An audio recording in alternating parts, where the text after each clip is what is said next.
Google.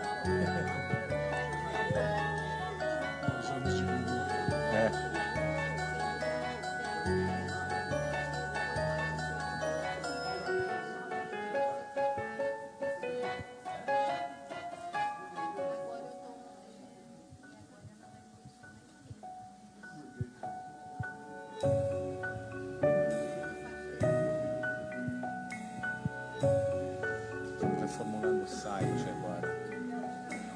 Completamente, nós temos uma série de... Tudo bom, meu querido? E aí, ele ligou? Ligou. Mas é assim mesmo e... Ah, entendi.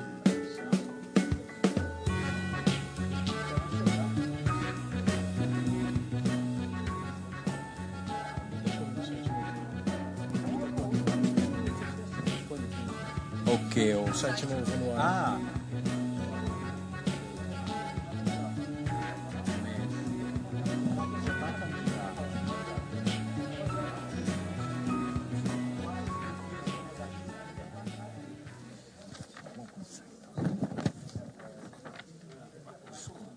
Posso pedir, por favor, um pouquinho mais para trás?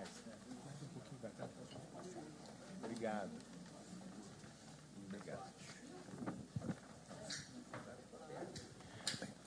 Boa noite aos presentes e aos internautas que estão nos acompanhando. Sejam todos bem-vindos ao 10º ano da CPFL Cultura e à gravação do programa Invenção do Contemporâneo. Hoje daremos continuidade ao módulo do mês de abril, Ética da Praxis à Complexidade, com curadoria do filósofo Clóvis de Barros Filho. No programa de hoje teremos dois convidados especiais. Luiz Pérez Neto, com o tema Ética e Consumo, Olhar Pós-Moderno, e Bruno Quirino, com o tema O Consumo Online, um Mundo Sem Repressão Social. Luiz Pérez Neto é formado em Comunicação Social na ECA USP e doutor em Comunicação pela Universidade Autônoma de Barcelona. Hoje é professor e pesquisador do programa de pós-graduação em Comunicação e Práticas de Consumo da Escola Superior de Propaganda e Marketing da ESPM. Bruno Quirino é formado em Comunicação pela USP, tem pós-graduação em Ciências do Consumo na ESPM e atualmente faz graduação em Filosofia na USP. Já trabalhou na Google e em agências de inteligência digital. Hoje os palestrantes irão apresentar seus temas e em seguida farão um breve debate entre eles e após o encontro os convidados responderão às perguntas e às questões do público. Pedimos, por favor, para desligarem os celulares durante o evento e lembramos que o Comitê de Ética e de Conduta Empresarial da CPFL Energia, na figura do seu presidente Augusto Rodrigues, diretor de Comunicação Empresarial e Relações Institucionais da CPFL, apoia esse módulo e, convidando os colaboradores a participarem, oferece certificados da CPFL Cultura, Comitê de Ética e Universidade Corporativa. Portanto, na saída, não se esqueçam de retirar na recepção, naturalmente, quem é da CPFL. Bom, sem mais, vamos chamar ao palco, finalmente, os convidados da noite. Obrigado. Vamos recebê-lo com um aplauso de boas-vindas? Obrigado.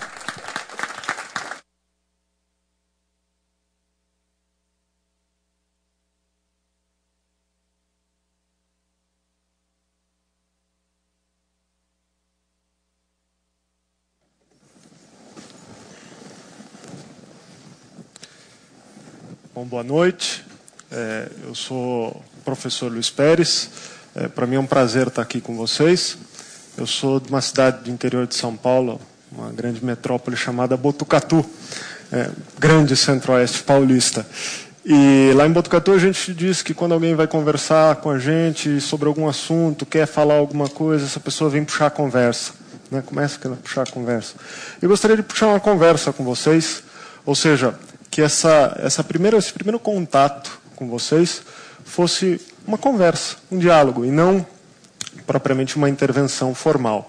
É preciso, no meu entender, romper essa barreira desse certo formalismo, em vista do assunto que a gente vai tratar, que é consumo. Todos nós aqui estamos consumindo agora mesmo aqui, todos nós somos consumidores, e a gente vai olhar o consumo a partir do campo da ética. Nesse sentido, a minha intervenção, esse bate-papo inicial com vocês, eu pensei em dividir em duas partes. Eu farei uma apresentação um pouco mais teórica. Num primeiro momento, a gente vai discutir o próprio conceito de consumo, a ideia de uma sociedade de consumo de massa e a produção de conhecimento sobre, ou seja, as reflexões sobre o consumo a partir do campo da comunicação e da cultura no Brasil. Em um segundo momento, e antes de passar a bola para o meu colega aqui de mesa, Bruno Quirino, tratarei mais especificamente das relações entre consumo e ética, a partir da análise, do entendimento do consumo como um fenômeno sociocultural. É importante frisar, então, para início de conversa, que mais do que qualquer resposta certeira, o que eu posso oferecer para vocês são dúvidas, são inquietações sobre algo que faz parte do nosso cotidiano.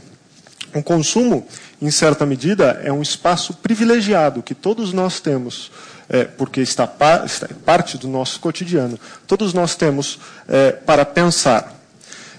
Nesse sentido, sem ir muito longe, todos nós, aqui mesmo, estamos submetidos a uma cultura do consumo material. No entanto, a gente não consome apenas bens materiais. A gente consome também bens simbólicos. Todo consumo material tem uma dimensão simbólica. Ora, o que eu quero dizer com isso? O que eu quero, para esse início, é que a gente consiga entender uma certa diferenciação entre o consumo material e o consumo simbólico. Entendendo que nós, enquanto sujeitos, fagocitamos continuamente símbolos na nossa sociedade. Tem um filósofo muito interessante que se chama Ernest Cassirer, que trata da ideia das formas simbólicas. Em certa medida, quando consumimos uma determinada materialidade, estamos também consumindo simbolicamente algumas dimensões dessa materialidade. A gente pode ter um consumo simbólico sem ter um consumo material, mas a gente não pode ter um consumo material sem um consumo simbólico. Um exemplo disso, talvez mais evidente, seja a questão, por exemplo, de uma casa. Quando a gente compra uma casa ou aluga, eu sou professor, então comprar casa não faz parte do meu horizonte. A gente aluga, quando você aluga uma casa, a primeira coisa que você faz é converter aquele amontoado de tijolo, de cimento, de tinta, em um lar. Né? Esse passo da casa, da materialidade, para algo que identifique você mesmo. Então você compra um sofá, você compra uma televisão, você coloca um objeto que foi do seu avô, etc. Enfim, você começa a deixar a sua casa, aquela materialidade, com a sua cara. Ou seja, uma espécie de definidor da sua própria identidade. Um espaço onde você vai consumir aquele sofá, vai consumir aquele tapete, mas vai consumir também o aconchego do lar.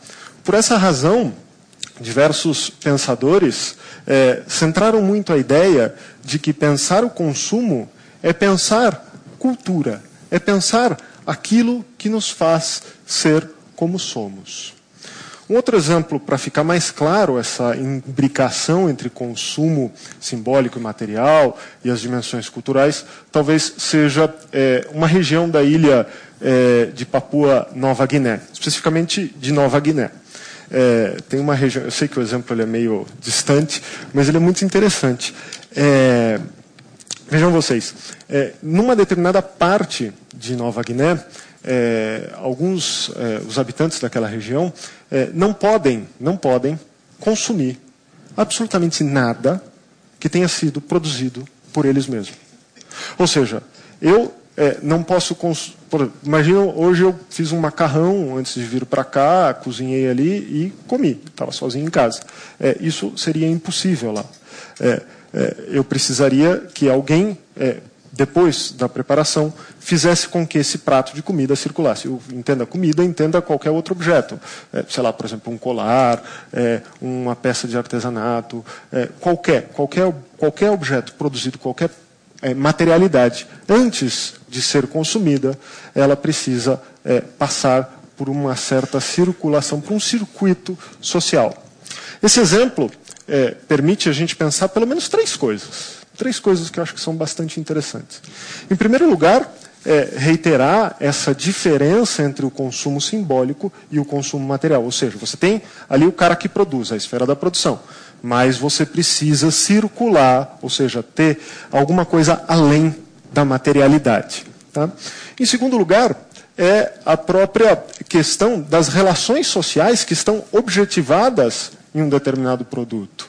Ora, quando você consome algo nessa região de Nova Guiné, que passou por outras pessoas, em certa medida você está se apropriando do que essas outras pessoas depositaram, colocaram ali de formas e bens simbólicos.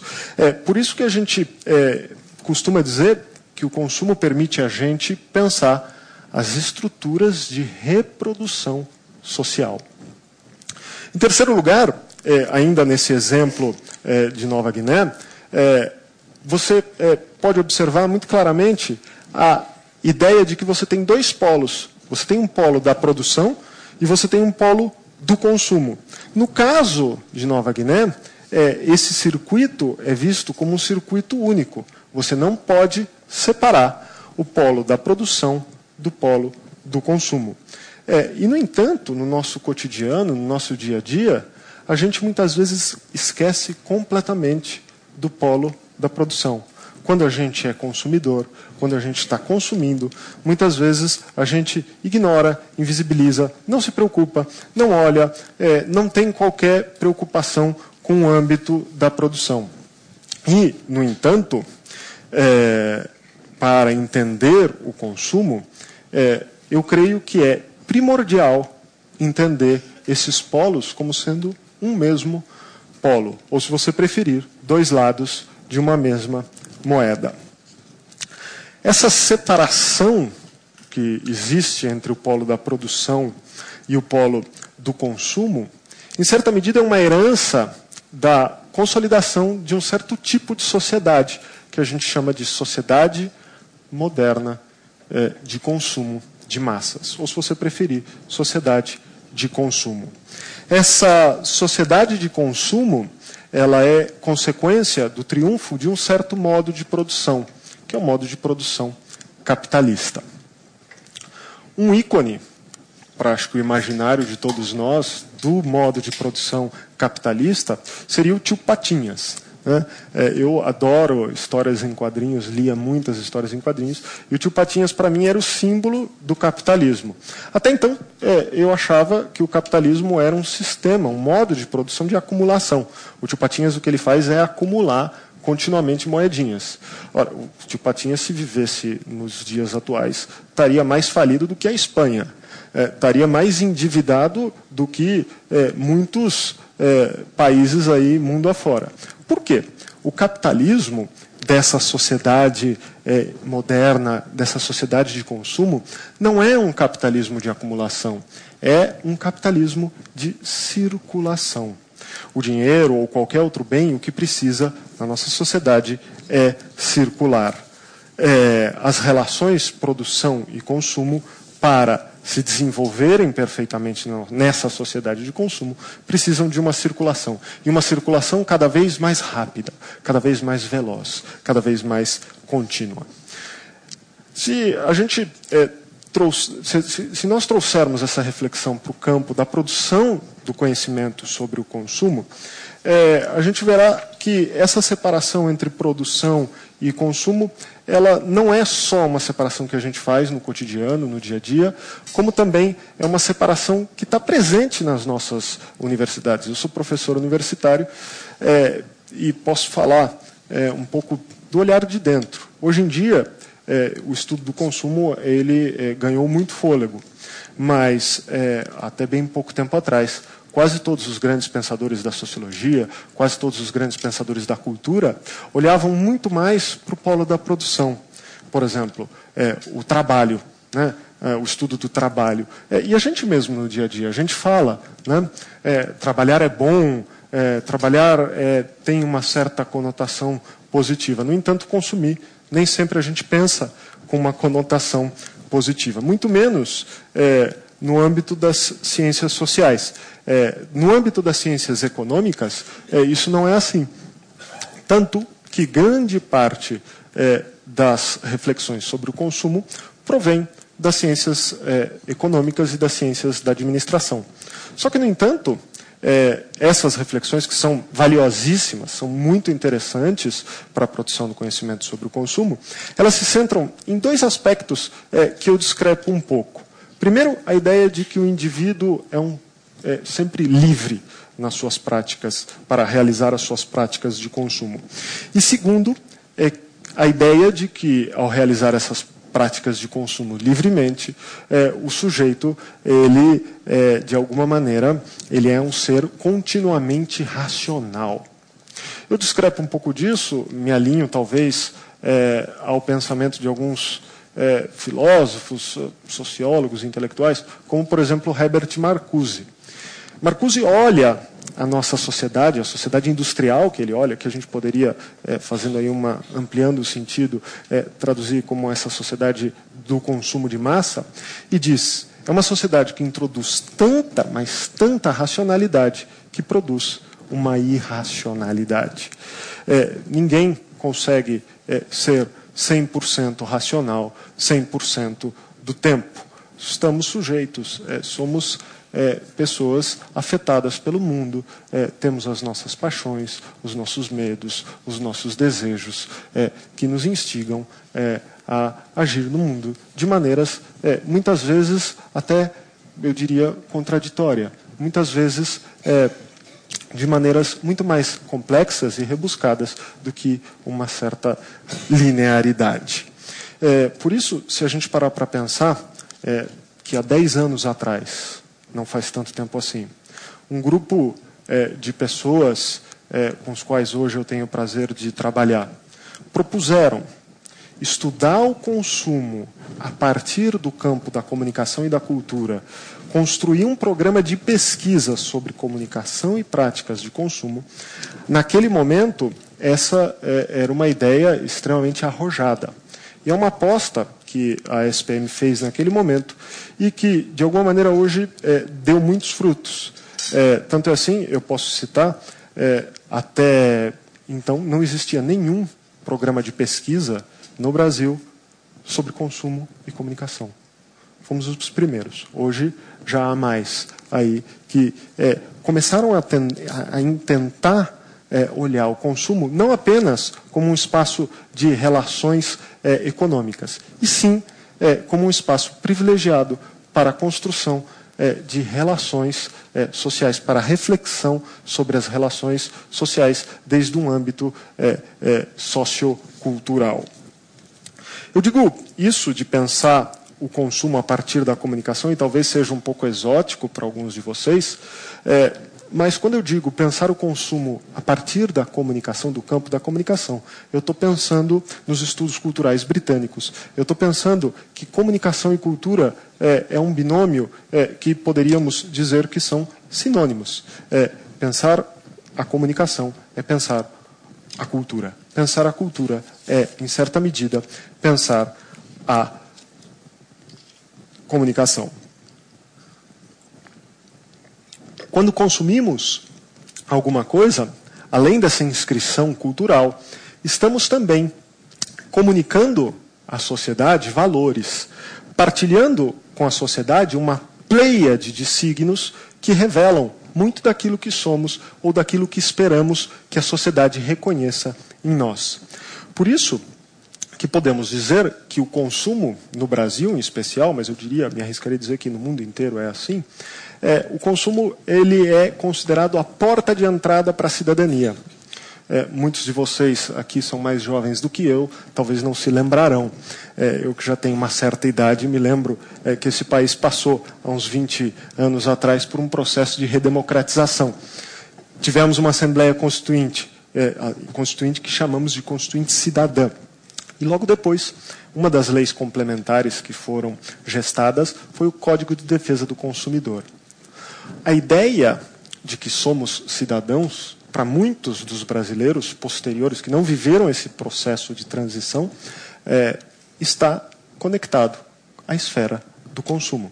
Quem nunca aqui se pegou numa briga telefônica, numa relação conflituosa com qualquer empresa de telefonia celular, não precisa ser a que eu mencionei, dizendo, olha, eu vou para o PROCON, olha, eu vou buscar os meus direitos. Na verdade, quando você diz isso, numa relação conflituosa, o que você está comunicando, gritando à sociedade é, espera lá, alto lá, eu sei que eu sou um sujeito titular de determinados direitos que precisam ser reconhecidos e respeitados por você. Por isso, a gente fala que o consumo é um espaço tão privilegiado para pensar as relações sociais, para pensar a cultura. E também a ética. Nesse sentido, a gente pode trazer a relação comunicação, consumo, cultura para o terreno da ética. Ora, quando a gente consome alguma coisa, a gente está continuamente atribuindo valor a essas coisas. No entanto, essa contraposição que eu mencionei anteriormente entre a esfera da produção e da esfera do consumo, gera uma certa moralidade subjacente ao consumo. É interessante a gente lembrar a própria origem, a própria ideia da palavra consumo. Consumo significa exaurir, eliminar uma certa materialidade. No inglês, então, é mais interessante. Consumption, consumo, consumption, alguns historiadores, alguns colegas do campo da história, relatam para a gente que esse termo consumo era usado como sinônimo de tuberculose, da doença tuberculose. A tuberculose é uma doença que te corrói, que te consome por dentro, que rói as suas entranhas. E hoje esse termo é usado para definir o consumo. Evidentemente, há essa certa moralidade subjacente ao consumo, é uma moralidade que poderíamos dizer uma moralidade negativa. Em certa medida, confunde-se a ideia de consumo como sendo apenas o consumo material. Não se relata, não se vislumbra a possibilidade de um consumo simbólico. E às vezes é pior ainda, algumas reflexões sobre consumo, não só veem o consumo como sendo apenas o consumo material, como, senão, sendo sinônimo de consumismo. O consumismo como excesso do consumo material. E a nossa cultura não é uma cultura do excesso.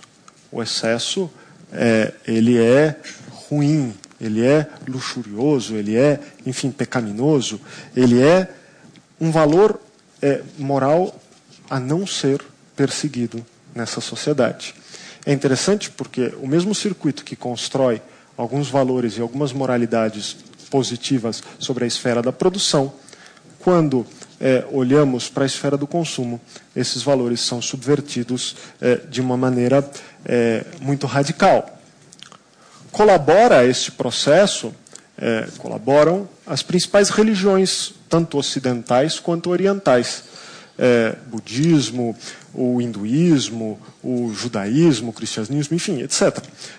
Há uma contraposição em quase todas as nossas religiões da figura do ser com a figura do ser. E a gente apenas enxerga o consumo como sendo o consumo material, o consumo do ter, e não o consumo simbólico. Por isso, fomenta-se, gesta-se uma cultura antimaterialista na nossa sociedade. Uma cultura da abnegação dos apetites individuais em prol de uma certa transcendência. No entanto, se entendermos o consumo a partir de uma cultura, a gente precisa entender, a gente precisa pensar que essa cultura, e que qualquer cultura, não é uma coisa estável. As culturas são dinâmicas. Assim como os valores morais estão em permanente construção, as culturas também estão em permanente construção. Um exemplo que a gente poderia trazer para essa reflexão é, por exemplo, o consumo de margarina ou manteiga no Zimbábue. Eu sei que esse exemplo é melhor do que o da Papua Nova Guiné. No Zimbábue, o arroz, vamos, enfim, falar de uma maneira um pouco mais simples. No Zimbábue, o consumo de margarina é um item essencial da dieta, da culinária local. Seria o nosso arroz com feijão aqui. A margarina, para aquela cultura, ou a manteiga, ela tem um valor que vai além das funcionalidades, das propriedades materiais. E para a gente, se você passar num supermercado, você não vai ver nenhum valor transcendente ao potinho da margarina ali repousando na estante do supermercado. Ora, isso nos permite entender que muitas vezes a gente relaciona as nossas identidades, os nossos círculos de inscrição social, de distinção e de pertencimento com determinadas práticas de consumo que estão muito arraigadas em uma determinada cultura, que comunica, que tem um espelho em uma determinada localidade, em uma determinada região. Só que o mundo está em perfeita ebulição. O Bruno falará melhor do advento do mundo online, mas a gente pode acrescentar aí vários temperos. A questão, por exemplo, da globalização, a questão das hibridações, das mediações que nós mesmos, enquanto sujeitos, que estamos aí por esse mundão grande, fazemos no nosso cotidiano. E isso faz, evidentemente, com que a cultura seja um espaço dinâmico. Antes de concluir, eu gostaria apenas de avançar um pouquinho mais nessa discussão sobre uma cultura que gesta certos valores morais subjacentes ao consumo que são pejorativos ou negativos. A crítica antimaterialista ela é interessante porque ela ilumina, de alguma maneira, muitos dos aspectos que estão no centro da engrenagem capitalista.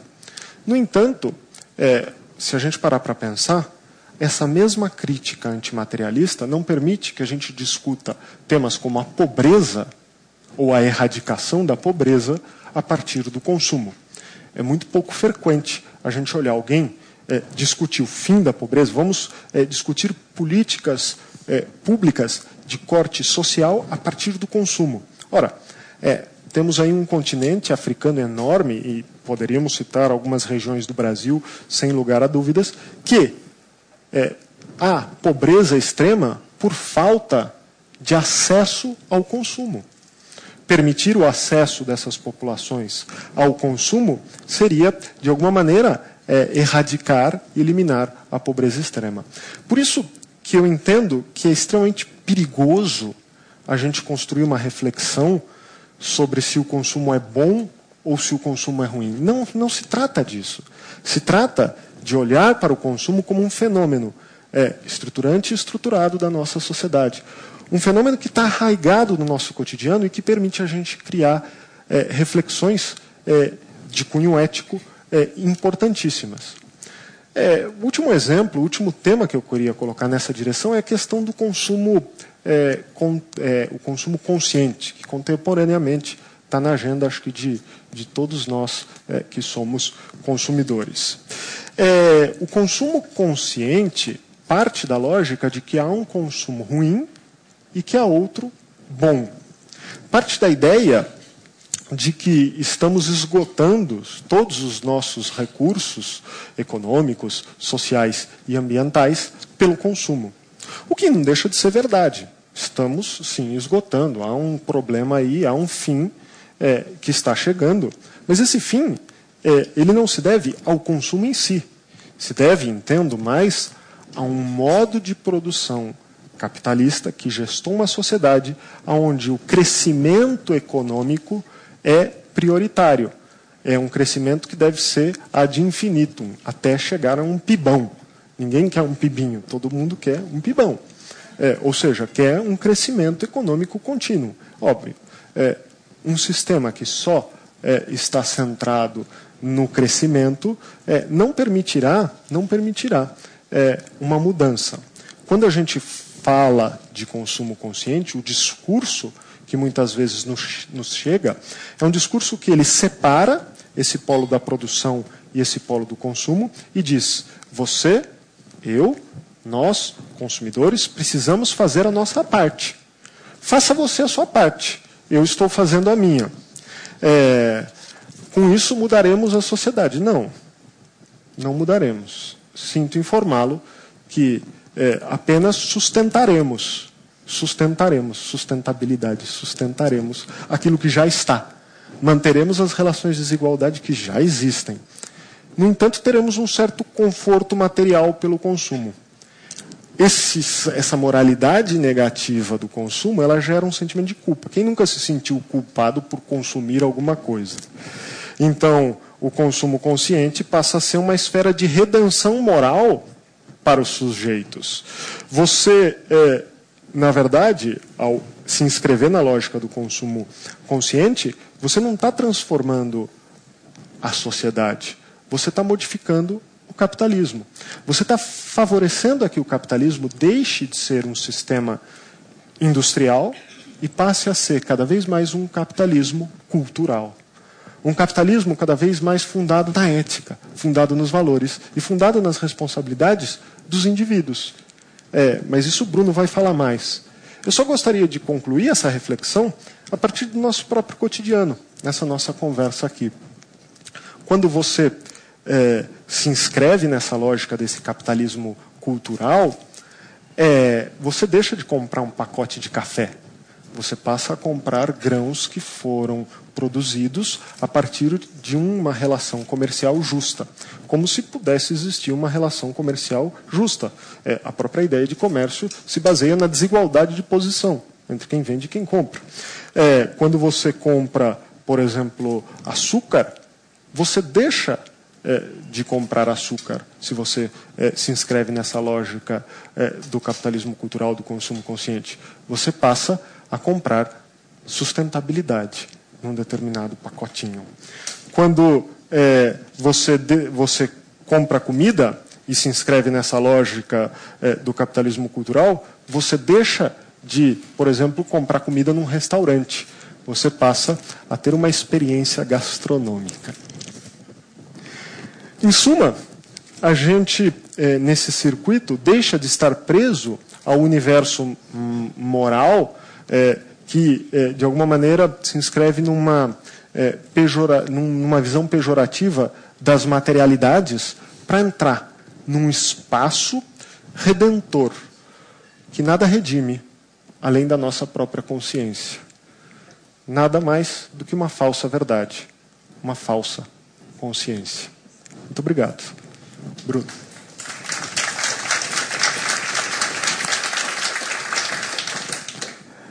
Boa noite. Eu vou aqui dar continuidade às ideias que o nosso amigo Luiz trouxe.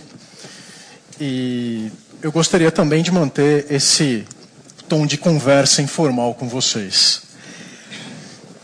Como a gente está aqui falando de ética e consumo, eu gostaria de estabelecer alguns pontos específicos, algumas ideias às quais eu vou me apoiar para falar com vocês. A primeira delas é a ideia de ética. As pessoas têm em mente, e isso é muito comum, muito corrente, de que ética é uma espécie de quantidade de regras pré-determinadas para todas as ações diárias cotidianas, como se nós tivéssemos um código, um livro que carregássemos debaixo do braço e para uma determinada ação, para um determinado acontecimento, a gente fosse no capítulo daquele acontecimento e, o modo correto de agir é este. Ética justamente é o oposto disso. O primeiro pressuposto para haver ética é a necessidade de existência da liberdade. Que tipo de liberdade? Uma liberdade existencial. Ela é uma liberdade com a qual nós nos permitimos, nós temos o direito de escolher qual é a nossa próxima existência futura. Ou seja, é a escolha que nós vamos fazer. O direito de escolha é ético. A segunda coisa que essa ética pressupõe é que nós tenhamos uma consciência capaz de deliberar, uma consciência capaz de gerir esta liberdade que nos é dada.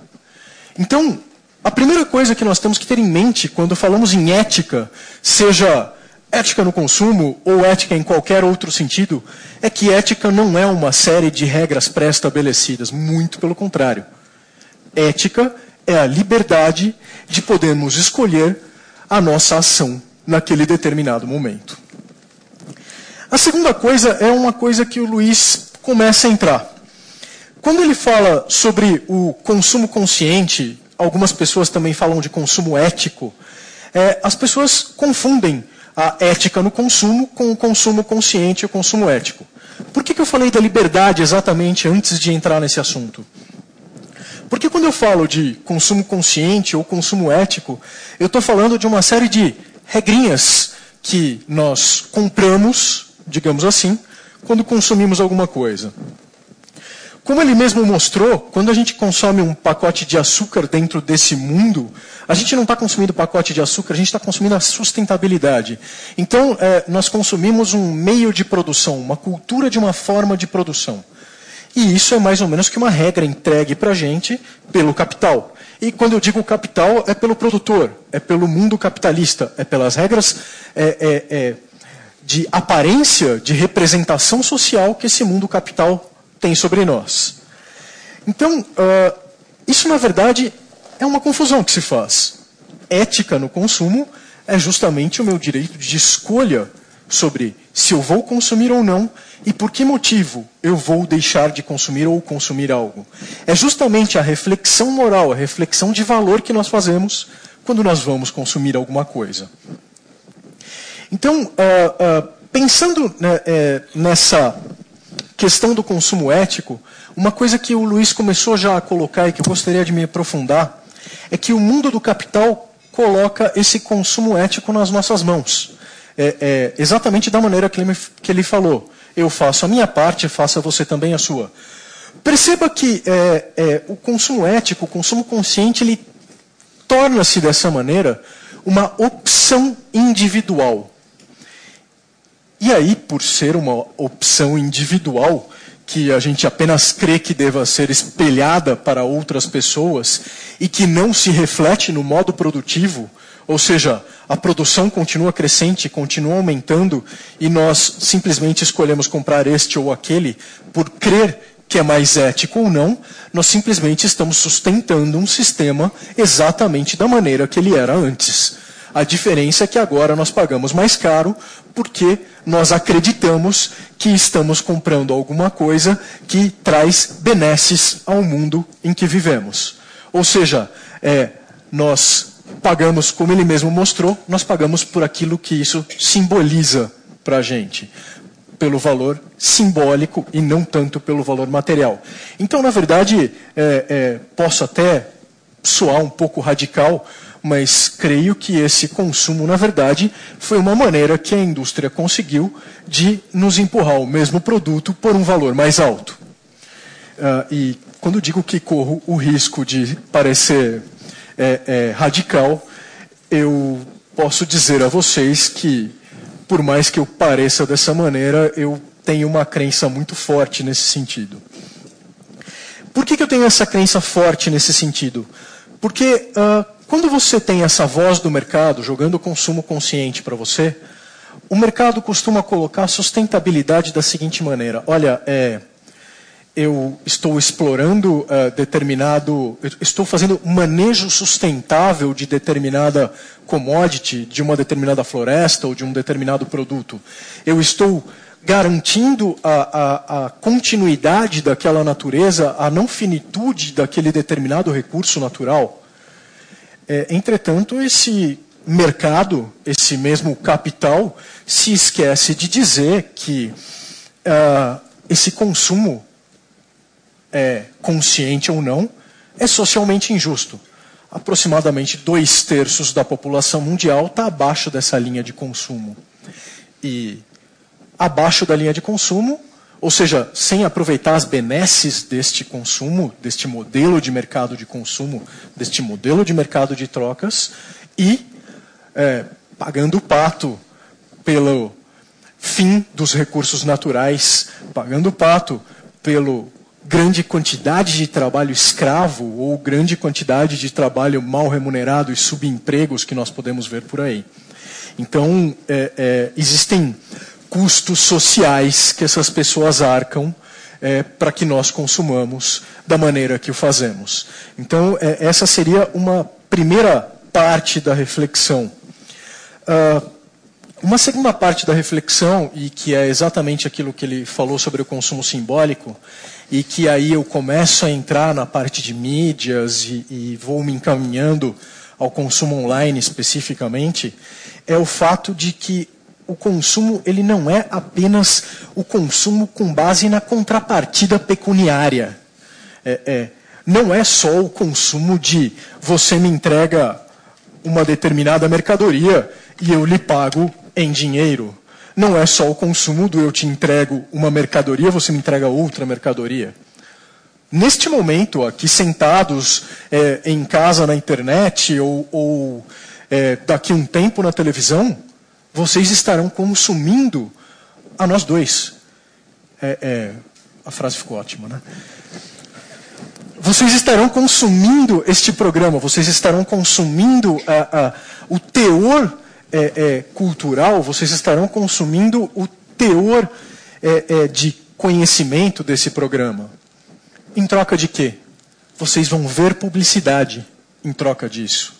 Vocês serão expostos a marcas, a ideias, a imagens de determinada maneira, não deixa de ser um consumo. Estamos entregando algo em troca dessa informação. E aí que a gente começa a entrar no consumo online, exatamente com a palavra informação. O consumo online ele é um consumo muito voltado à informação, em primeiro lugar. Tá? Então, criou-se um costume do consumo gratuito, vamos dizer assim, na internet. E gratuito, que eu digo, sem a contrapartida pecuniária direta. Quando você entra no Google, quando você entra num portal de comunicação, num site, você vê lá os banners, você vê os anúncios, você clica neles, e é aí que as coisas começam a acontecer como consumo. Então nós não consumimos apenas no momento da compra, nós consumimos conteúdos o tempo inteiro, principalmente nesse novo mundo online. Então, se trata de uma nova maneira de abordar o consumidor, em parte. Se trata de uma nova maneira de expor os produtos, com certeza. Uma nova maneira de entregar produtos e serviços, sem sombra de dúvida nenhuma. E as grandes vantagens que você vê dentro desse consumo online são exatamente a facilidade de compra, a possibilidade de não precisar sair do lugar, de não precisar sair do conforto do seu lar. E acho que a principal delas, e a que mais me chama a atenção em termos éticos, que é a não exposição. Como assim não exposição? Você senta no conforto do seu lar, ou no conforto do carro, do trabalho ou do ônibus, enfim, pega o seu aparelho, seja ele um computador, um notebook, um celular, um tablet, enfim, qualquer aparelho desses que esteja conectado a essa grande rede, e você faz a sua compra, sem, em momento algum, o olhar alheio coibir você de alguma coisa. Então, ela é uma compra solipsista. E solipsista aqui no sentido realmente de absolutamente solitária. E aqui cabe uma alegoria. Eu diria que, de acordo com Hollywood, talvez esse pudesse ter sido o primeiro filme sci-fi da história. De um autor um pouquinho antigo, mas que eu diria que é um dos mais, se não o mais influente autor de toda a filosofia, Platão. Trata-se de uma das histórias que Platão coloca dentro do livro A República. É a história do Anel de Giges. Na verdade, em consequência de um grande terremoto e uma tempestade, Giges, que era um pastor, um cidadão grego este modelo, um cidadão que não fazia mal a ninguém, um cidadão que cumpria o seu trabalho, que levava a sua vida de acordo com as regras sociais à época. Ele entra numa cratera aberta durante esse terremoto e essa tempestade, por curiosidade, e encontra lá diversos tesouros. E uma das coisas que ele encontra e que lhe chama a atenção é um monstro, um gigante, completamente nu, morto. E a única coisa que esse gigante tinha era um anel de ouro. E Giges pega este anel e percebe que, quando ele pega este anel e o vira em seu dedo, ele fica invisível. E é aí que as coisas começam a acontecer. Giges, quando percebe o poder da invisibilidade, quando percebe a sua capacidade de fugir do olhar alheio, a sua capacidade de estar distante da pressão social, ele muda, ele se transforma. Giges torna-se mesquinho, ele torna-se um traidor, ele torna-se extremamente perigoso. Tão perigoso que ele mata o rei e toma o reino a que servia antes. Então, o que é que Platão mostra com esta alegoria? Platão tenta mostrar com esta alegoria que, independentemente de ser um homem bom ou ruim, e inclusive Platão coloca isso no livro, se tivéssemos 2 anéis e entregássemos a uma pessoa boa e outro a outra pessoa ruim, não haveria resultado diferente. Porque a partir do momento em que o ser humano não é visto, ele se transforma. É o olhar social, é a pressão social em torno de nós que nos faz nos segurar em relação a uma série de comportamentos que nós temos. E por isso que a internet entra bastante aqui nesse exemplo. Pensemos aqui que o que Platão está mostrando é que o fenômeno da moralidade, especificamente, ele é um fenômeno que acontece quando nós não temos nenhuma outra coisa afetando as nossas escolhas que não a nossa própria razão e os nossos próprios sentimentos e ideias. Ou seja, é uma reflexão de mim, comigo mesmo, exclusiva. Eu não tenho uma pressão social, eu não tenho um medo, eu não tenho algo externo a mim que implique em algo que atrapalhe esta escolha. Então, a escolha moral, a escolha ética é justamente essa escolha. E aí a gente poderia até chegar em Kant e falar sobre os imperativos. O imperativo categórico e o imperativo relativo. De uma maneira bem resumida, eu diria que o imperativo relativo é aquilo que nós fazemos em termos de ação e que não faz nenhum mal às outras pessoas, mas que também não seria contra nós mesmos. E o imperativo categórico é aquele que é o ético, é o correto, e que nós faríamos mesmo que fosse contra nós mesmos, ou seja, mesmo que não trouxesse benesses a nós mesmos.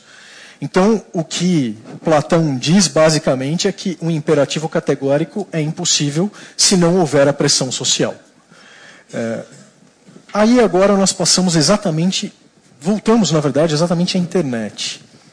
Essa possibilidade do consumo solipsista, essa possibilidade desse consumo sem o olhar da pressão social, elas nos faz consumir irrestritamente. E quando eu digo irrestritamente, não é a compra do consumismo em si, é o irrestritamente quando eu falo que nós colocamos outros desejos e outras necessidades em pauta. Você fazer a sua compra ali no seu aparelho, é a sua compra usando o anel de Giges. Você está comprando usando o anel de Giges em sua mão. Esta é a internet. Este é o consumo online. Deixa eu dar um exemplo de como é que isso pode funcionar. Digamos que nós tenhamos uma senhora de alta estirpe andando por um shopping e ela depara-se com aquela vitrine, às vezes até um tanto quanto constrangedora, de um sex shop. Tem uma curiosidade enorme de entrar lá. Hoje em dia ela até pode ser vista entrando. Entrei por curiosidade. Né? Sabe que o olhar social sobre nós é bem crítico. Agora, se ela for vista saindo de lá com um pacote que lembre um vegetal de uma feira livre nas mãos, isso é um pouquinho constrangedor perante o olhar social. Agora, quando eu falo de uma compra online, na qual vai chegar uma caixa sem qualquer possibilidade de identificação na casa dela, a qual ninguém vai ver a não ser ela, as necessidades mudam. Existem algumas pesquisas que mostram que mais de 50% da internet é pornografia. Mais de 50% de todo o conteúdo da internet é pornografia, seja de consumo ou conteúdo geral.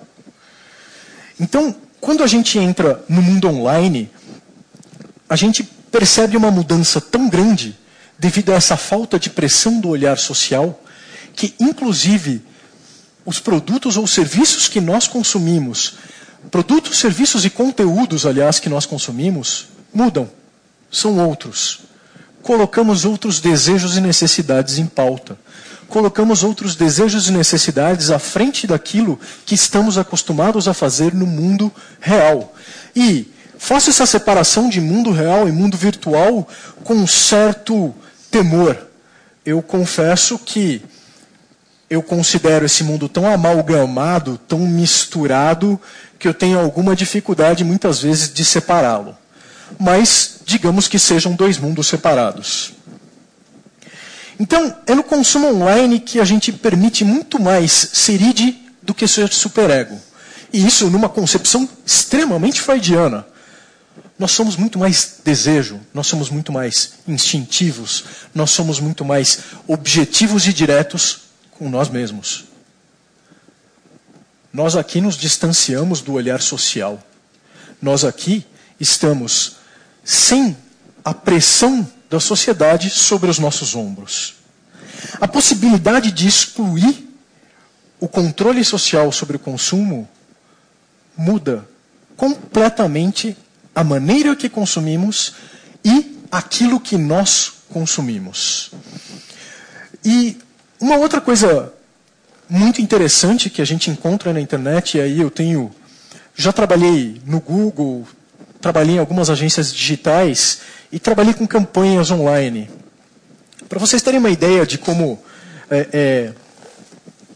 a coisa é interessante, houve uma época em que nas sugestões de busca do Google apareceram algumas coisas que não deveriam. As sugestões de busca do Google são, quando as pessoas fazem muito uma mesma busca, o Google entende que aquilo é importante e ele sugere para você. E começaram a aparecer algumas coisas, teor de baixo calão, digamos assim, para não dizer pior. E houve uma corrida interna para nós limparmos aquilo, manualmente. Gente, então o que a gente busca? Vamos dar uma olhada na palavra boneca. Vocês não têm uma ideia da imaginação do ser humano.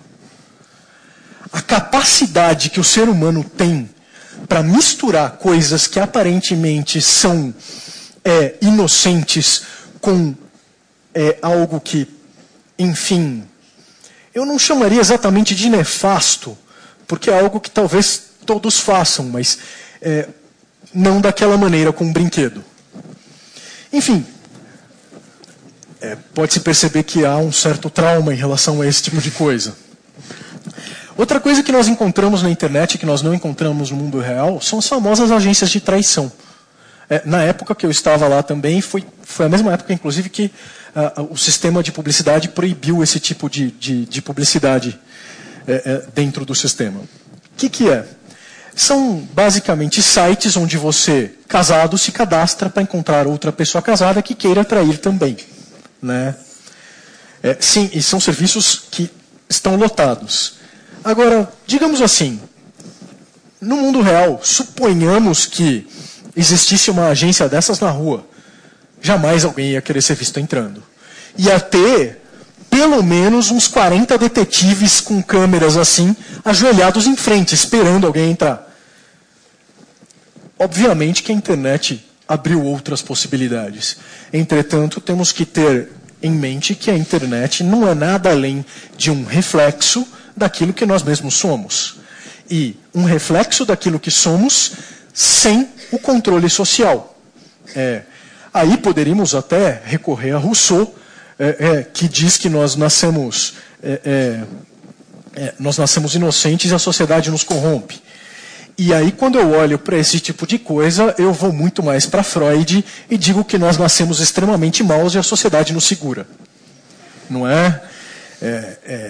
E aqui eu não me excluo em momento algum. Não é?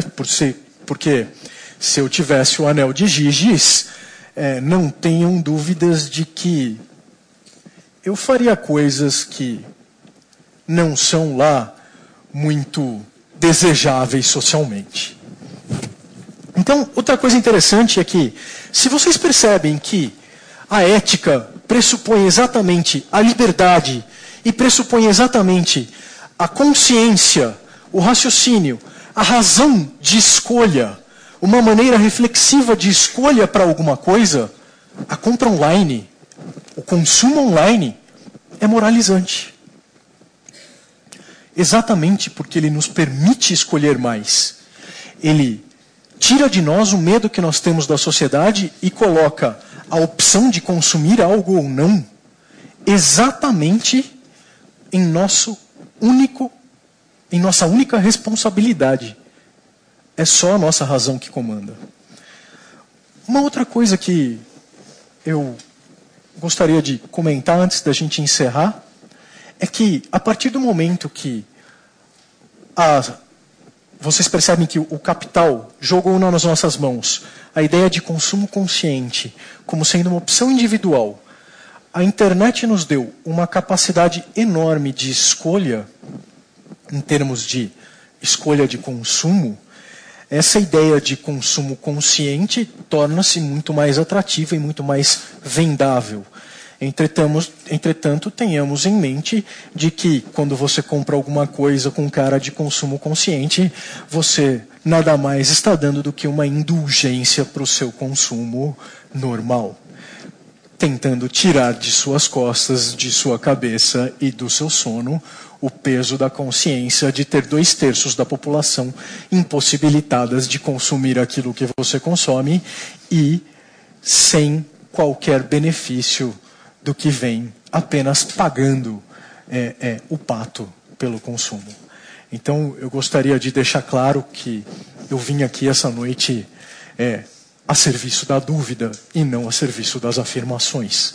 Então, portanto, quaisquer dúvidas que tiverem, por favor, partilhem-nas conosco e eu vou partilhar mais dúvidas ainda com vocês e espero deixá-los cheios, absolutamente cheios de dúvidas, para que vocês tenham a possibilidade de refletir exatamente sobre o consumo e sobre a maneira que esse consumo vai refletir culturalmente na nossa sociedade. Muito obrigado.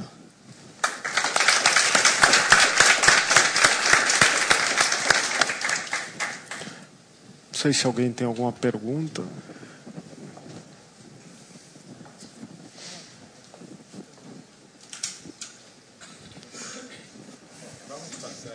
Passamos agora para as perguntas, então. E quem quiser fazer pergunta, levanta a mão, aguarde um segundo que a câmera chegue até vocês, né? Procurem ser objetivos para que a maioria das pessoas possam participar. E lembramos que a internet também temos pessoas que estão observando, prontas para fazer perguntas. Obrigado. Boa noite. Boa noite.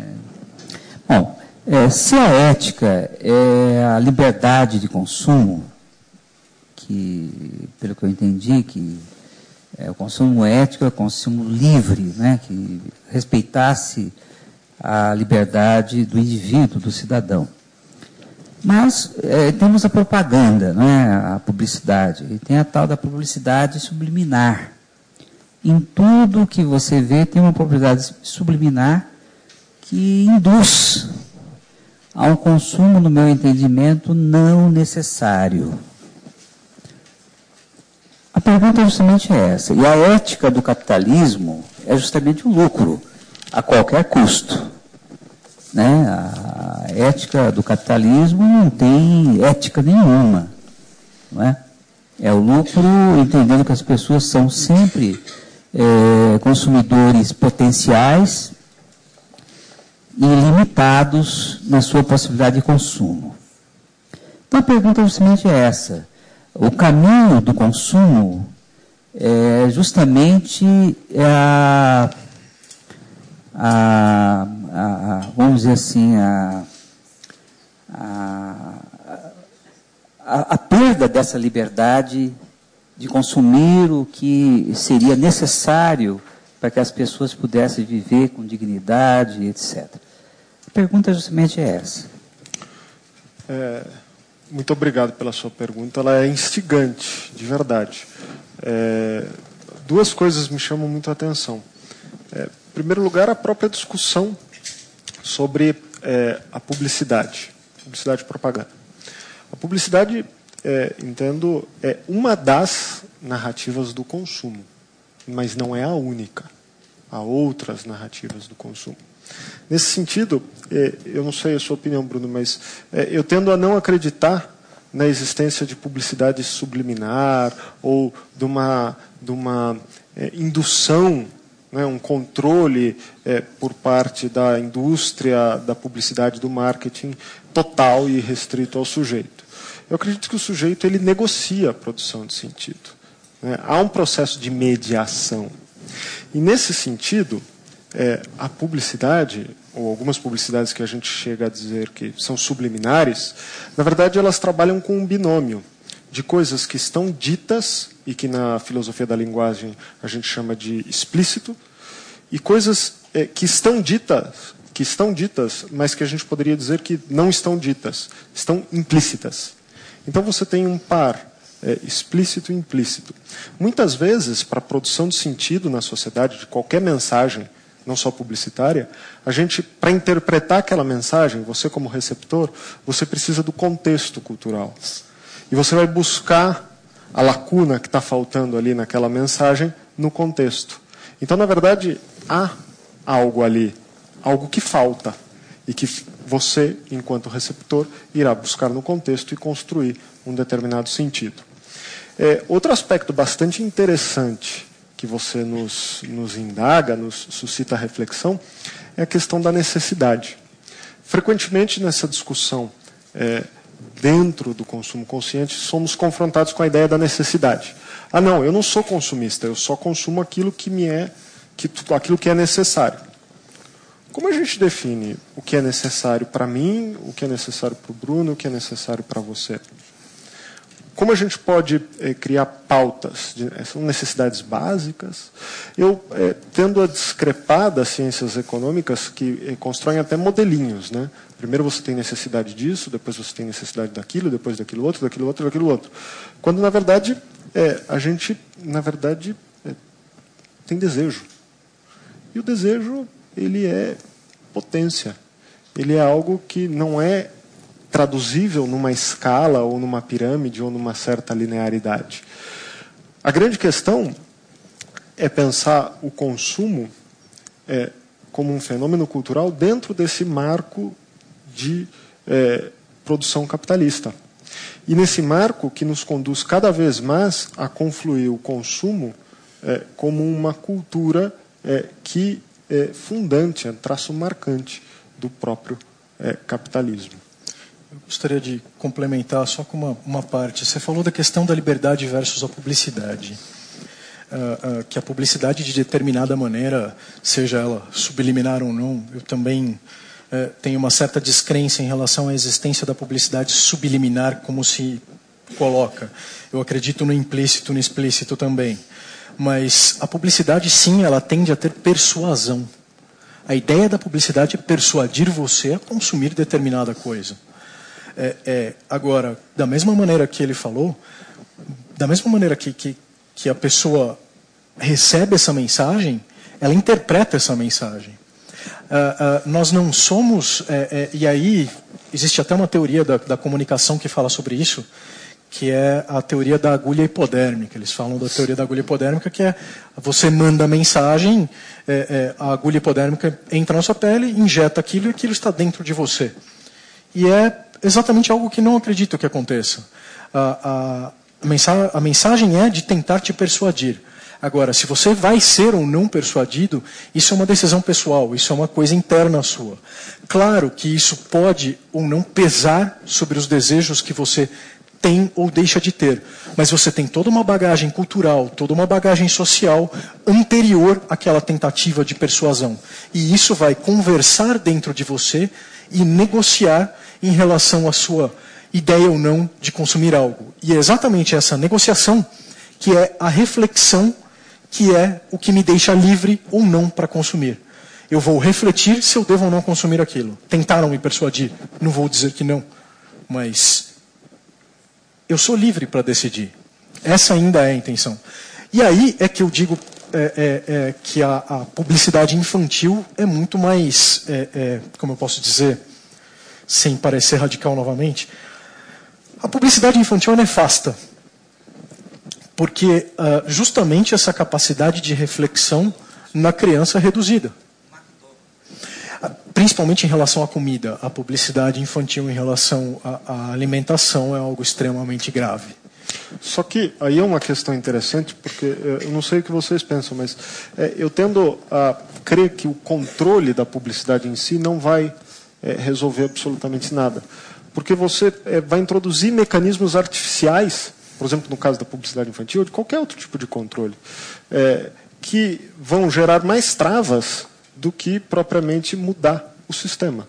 De que adianta você controlar ou proibir a mensagem, se você não proíbe ou não controla o polo da produção?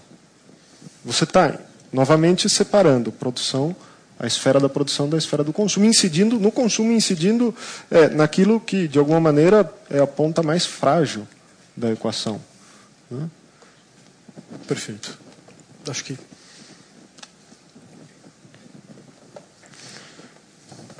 Boa noite, professor Luiz, professor Bruno.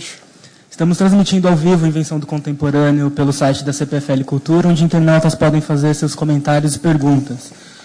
O Carlos Lopes diz: somos chamados de contribuintes, mas na verdade somos obrigados a consumir serviços do Estado, que é péssimo em devolvê-los à população.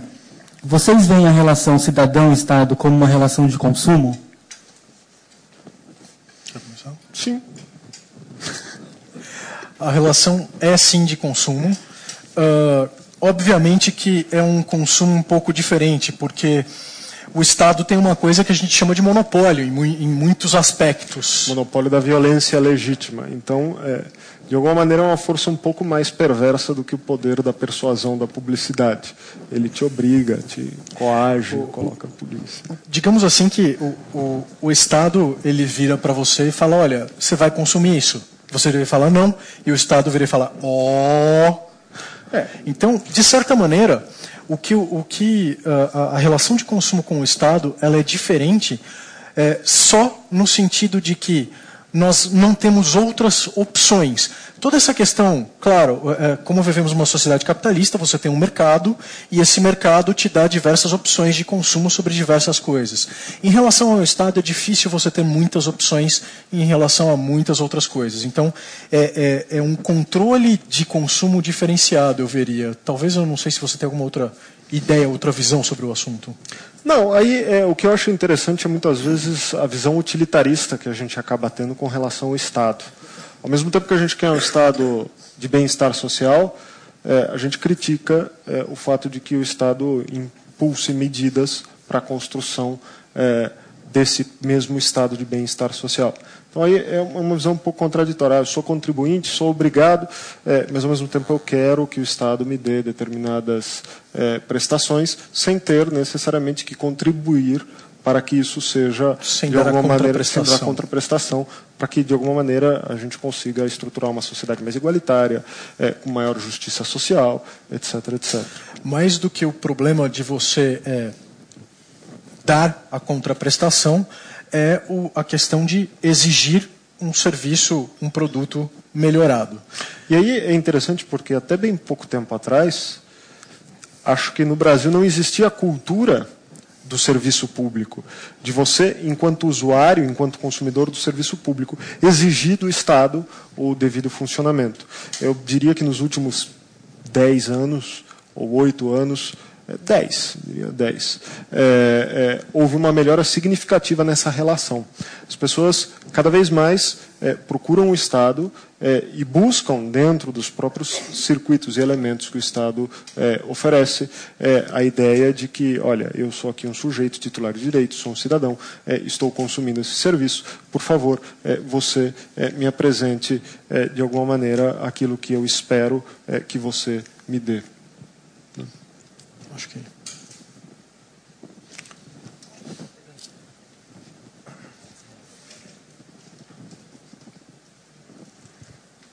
Boa noite. Bom, o tema é muito envolvente, né? Mas uma coisa interessante, você falou da pirâmide de Maslow, né? Citou as necessidades, que a gente vai evoluindo e tal. Mas a gente nota o seguinte, eu, quando era pequeno, certamente vocês não tinham nascido, eu ia com meu pai fazer compra na vendinha, na esquina. Então a gente chegava lá, comprava o quê? Arroz, feijão, açúcar, óleo de litro, né? Tirava no litro, o açúcar colocava no saquinho e tal. Basicamente era isso que a gente consumia em casa, comprava-se aquilo que não se produzia e depois ia na feira, comprava um frango vivo, vinha, matava o frango, limpava e tal. E hoje não é mais assim. Tá? Então você fala, não, naquela época você vivia mal. Não, vivíamos muito bem. Mas as necessidades foram sendo criadas. Então existe uma criação de necessidades que cada vez geram necessidades, e mais pressa, e mais rapidez, que impede você a retornar naquele princípio. Porque você criou necessidades que demandam outras necessidades. Até onde nós vamos chegar com essa forma de viver, né? De geração de necessidades em cima de necessidades? Eu gostaria de... É muito interessante isso, porque nos permite, pelo menos de entrada, falar duas coisas. Em primeiro lugar, acho que a própria ideia das certezas, né? A nossa vida, há 100 anos atrás, era uma vida previsível. Você nascia, você tinha um período de formação, que durava, sei lá, 10, 15 anos. Talvez até menos. Depois desse período de formação, você entrava no mercado de trabalho. E aí você tinha ali um período de produção, uma vida ativa, que passava por se casar, por ter filhos, para que cuidassem de você, quando você chegasse aos 50, 55 anos de idade, no final da sua vida produtiva, e pudesse aí tranquilamente esperar a morte. Você iria esperar a morte com uma coisa chamada aposentadoria, né? Isso mudou um pouquinho. Primeiro, o período de formação nosso, ele já é contínuo. Você não termina ali no primeiro grau, nem no segundo, nem no terceiro, nem no mestrado, nem no doutorado, nem na pós-graduação. Você continua estudando, seja dentro de uma educação, de um sistema de educação formal, ou dentro de um circuito de educação informal. Você continua ad infinitum estudando. Então você já rompeu a primeira barreira, já rompeu aquela previsibilidade. Por outro lado, a vida ativa. Cada vez a gente começa a nossa vida ativa mais cedo. Eu, pelo menos, comecei a trabalhar bem cedo, e acredito que muitos de vocês aqui também. Eu comecei aos 18.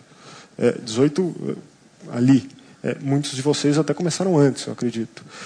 Só que eu tenho certeza absoluta que eu não vou me aposentar.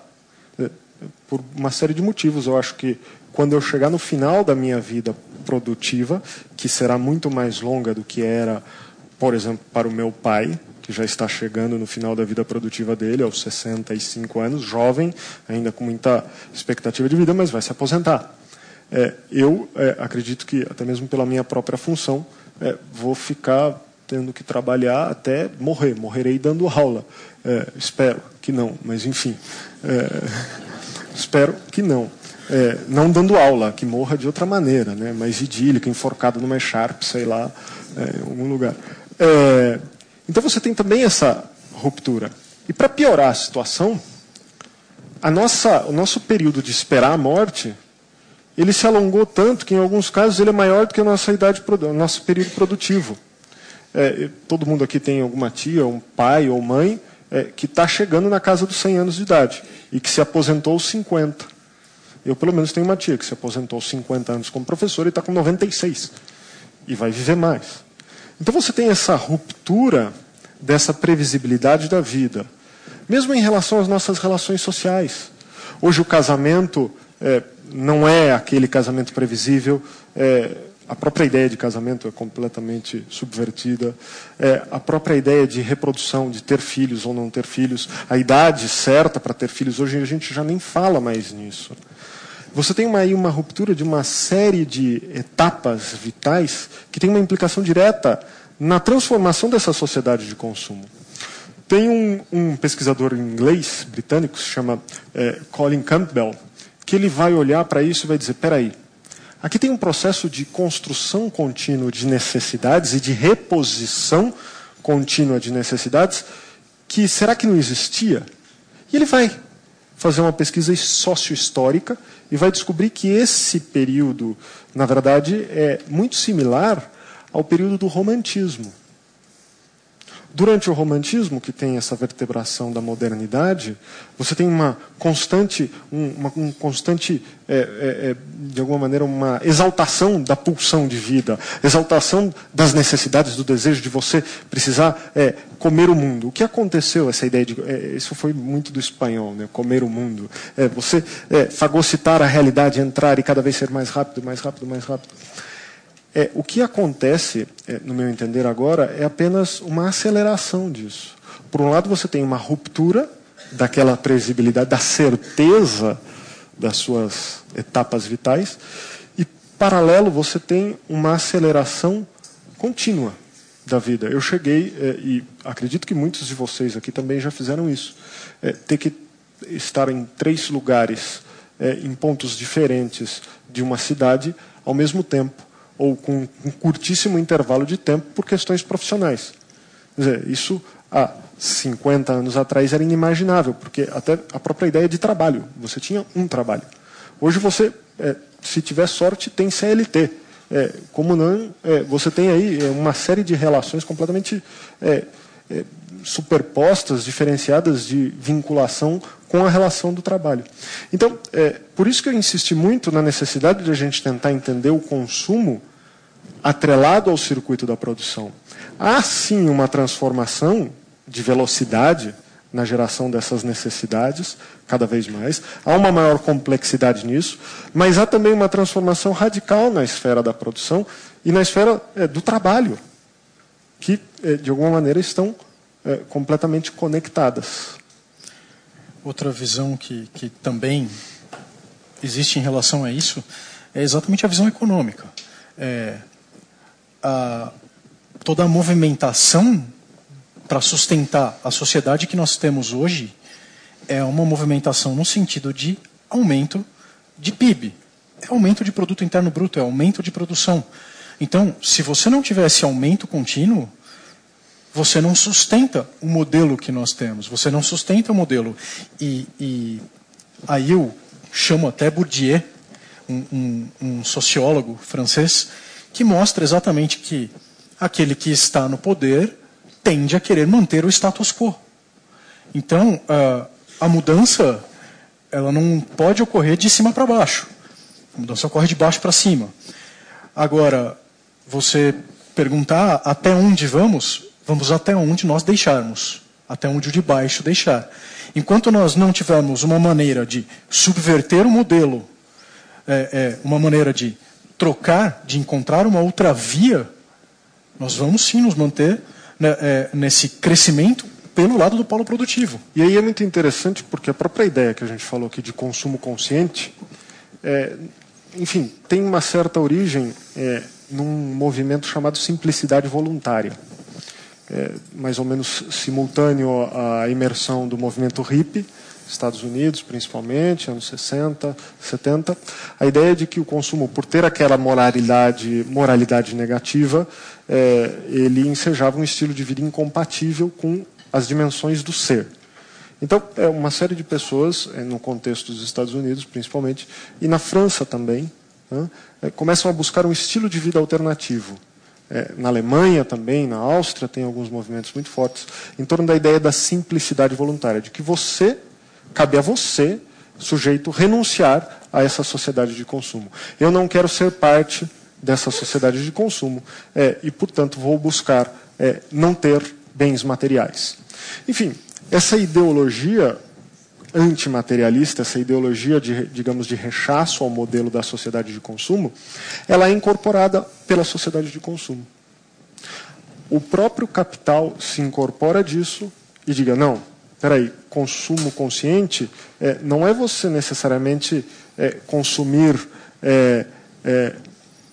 matérias que sejam ruins, é você consumir diferente, você buscar circuitos de consumo que, ainda que você reduza o que você está comprando, o impacto do seu consumo, você pode pagar mais por isso, porque você está gerando um bem. E no Brasil, sui generis a coisa, porque, como você dizia, essa ideia da subversão por parte dos movimentos sociais, por parte da sociedade, e não por parte dos agentes do capitalismo. No Brasil, curiosamente, quem introduz a ideia de consumo consciente são os agentes do capitalismo.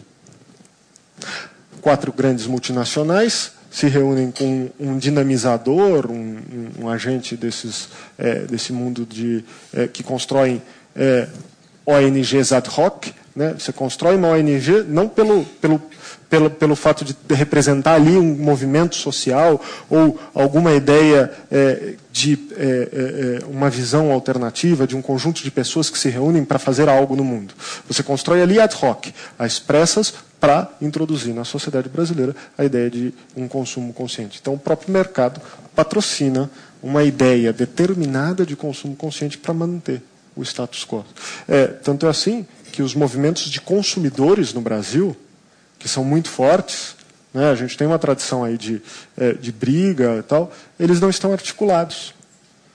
Você escuta movimento, você vê movimento social sobre a questão fundiária da terra, você vê movimento social sobre questões da paz, você vê movimento social sobre a questão religiosa, sobre a questão feminista, mas você não vê um movimento social, genuinamente social, que busque contrapor a ideia desse circuito de construção de uma lógica de dominação pelo consumo dentro da sociedade de consumo.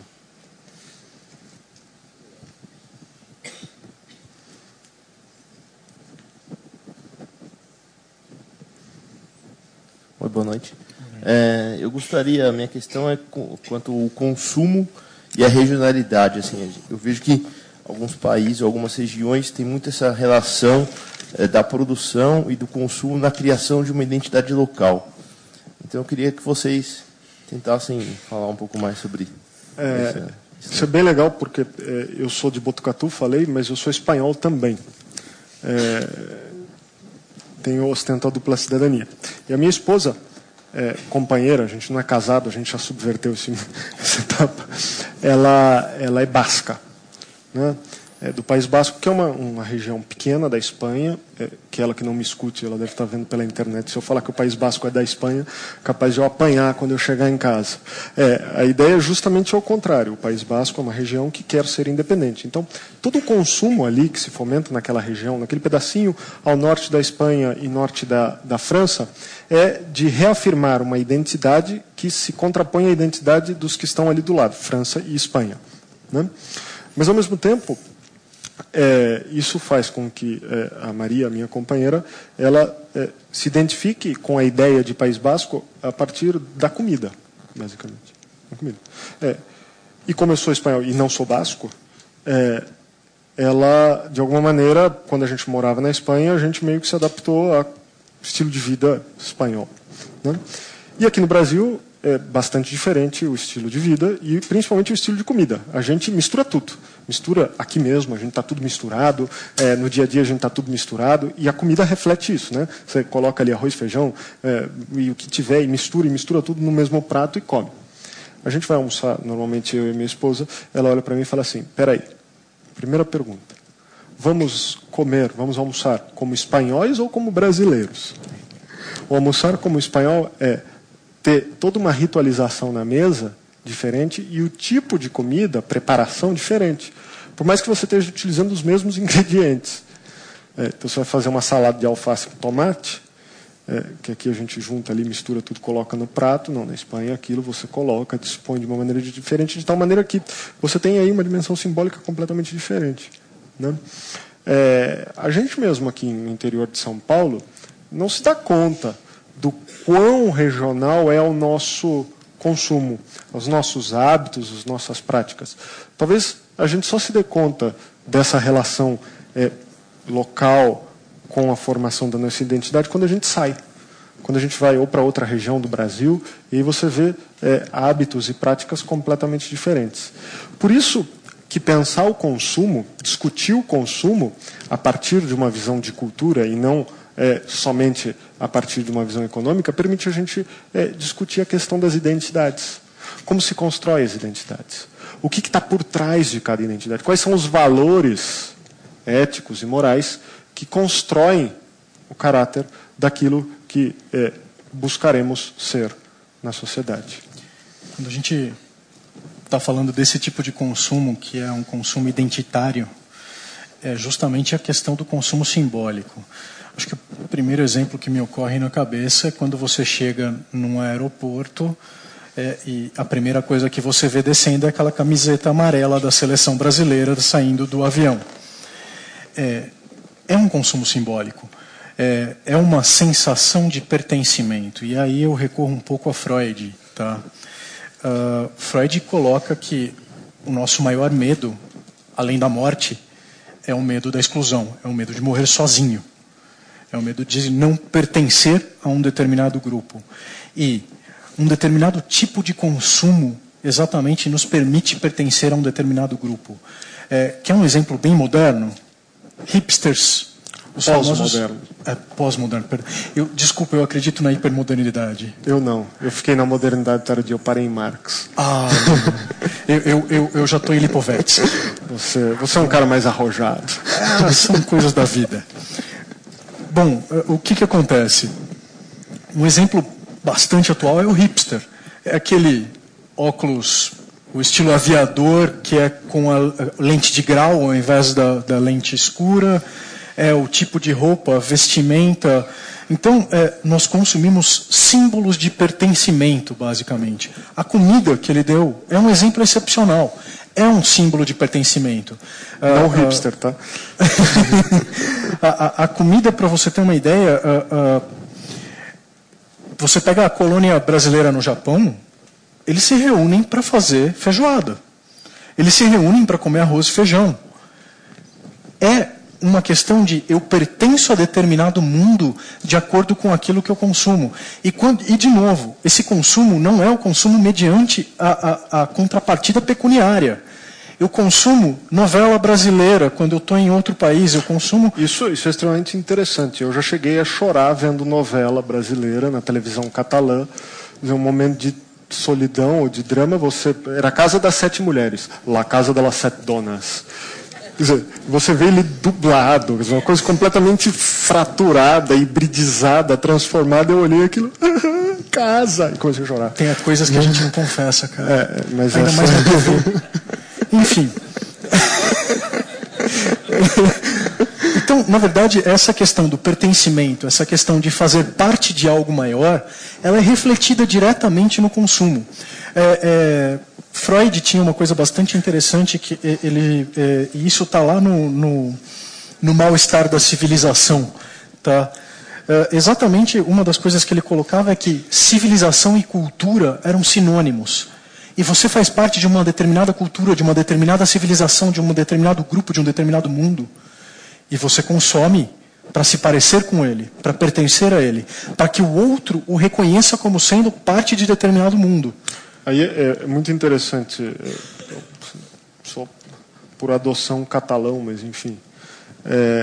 A gente brincava muito na Catalunha. Eu fui professor durante 6 anos na Universidade Autônoma de Barcelona, onde eu fiz meu mestrado, doutorado.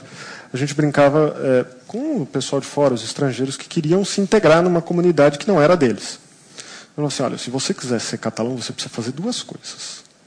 Torcer para o Barça, o que não é difícil, que é um time que ganha, e falar catalão.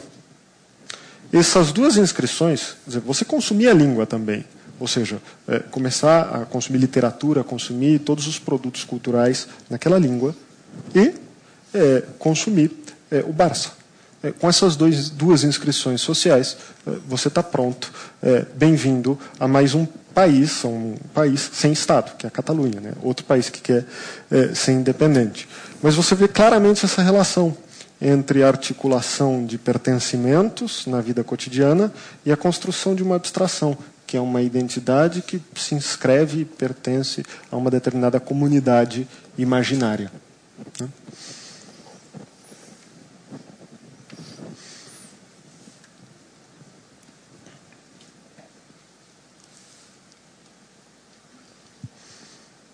Boa noite, professores.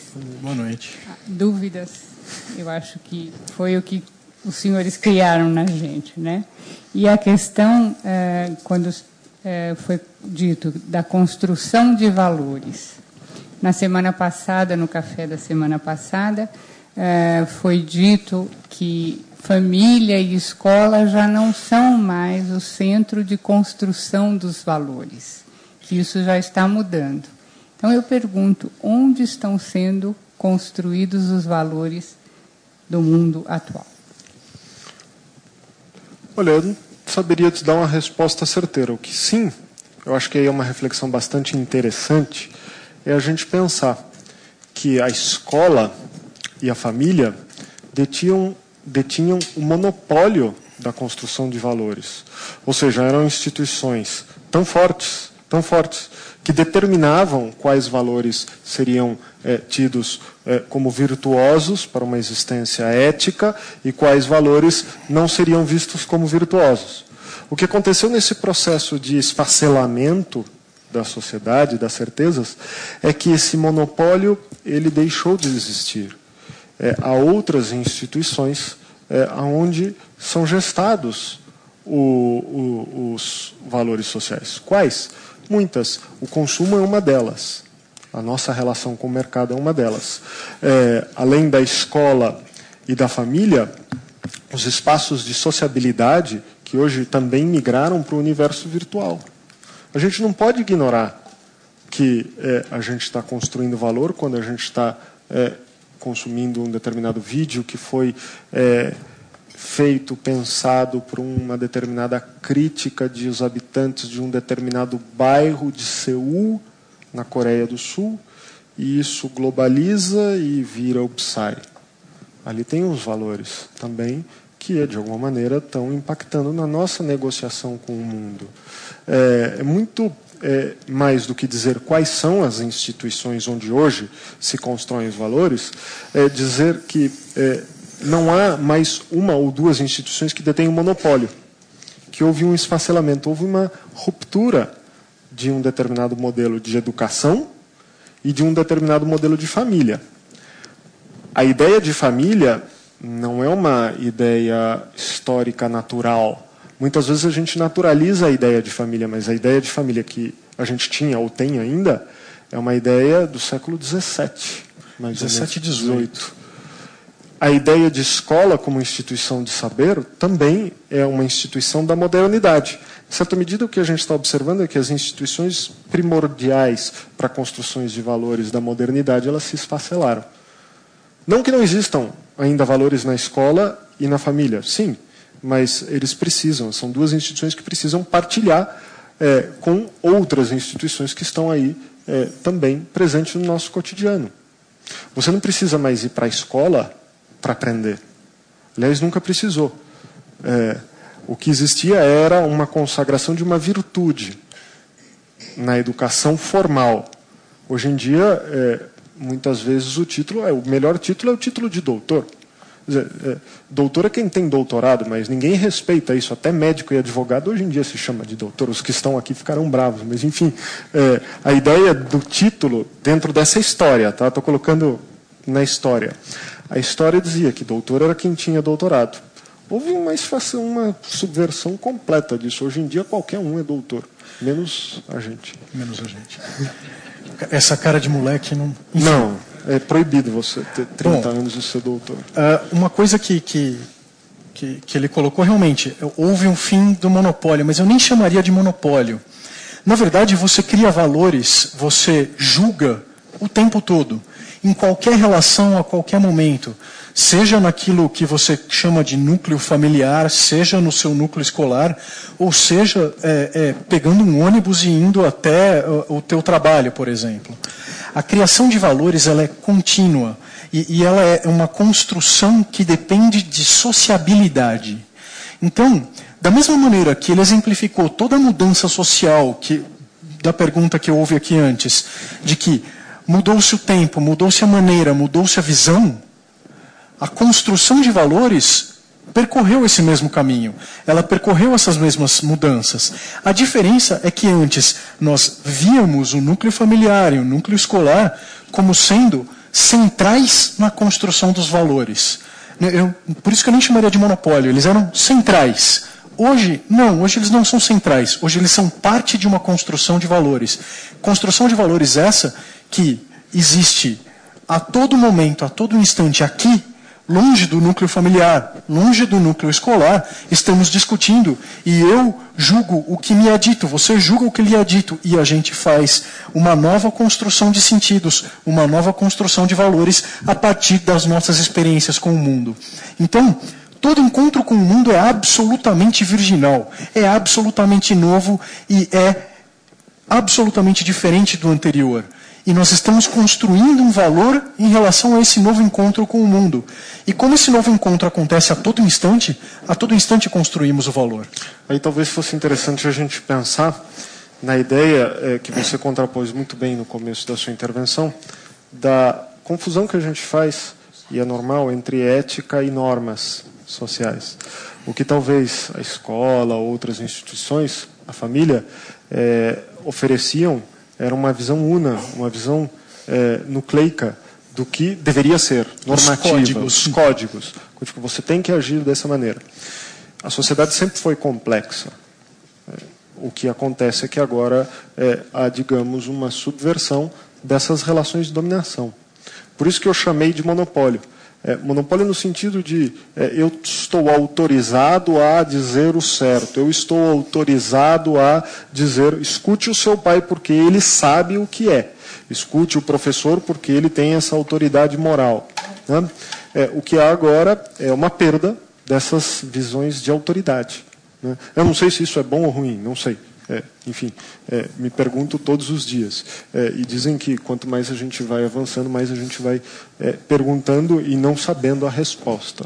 Então... Boa noite, é professor Bruno, Luiz. Boa noite. O internauta Bruno faz a seguinte afirmação. Recentemente, em São Paulo, foi criado um site chamado Boicota São Paulo, com o objetivo de denunciar estabelecimentos que, segundo os clientes, estavam cobrando muito além do que é justo. A questão virou polêmica quando os próprios estabelecimentos começaram a justificar o preço, que, segundo eles, estava nos parâmetros dos clientes que podem pagar por tais serviços. Pergunta: as relações de consumo dadas neste exemplo são justas? Não. Mais do que não ser ou não ser justas, aí a ideia do acesso que a gente estava falando.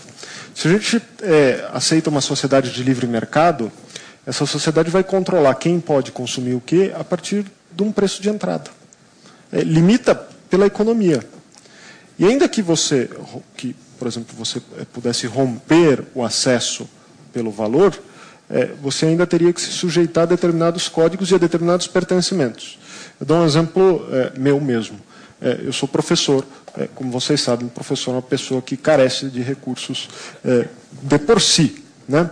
Então, assim, comer em restaurante, fora de casa, ou quando só quando alguém nos convida, né, e sabe que vai pagar a outra pessoa, ou quando tem alguma promoção muito, muito interessante, muito convidativa.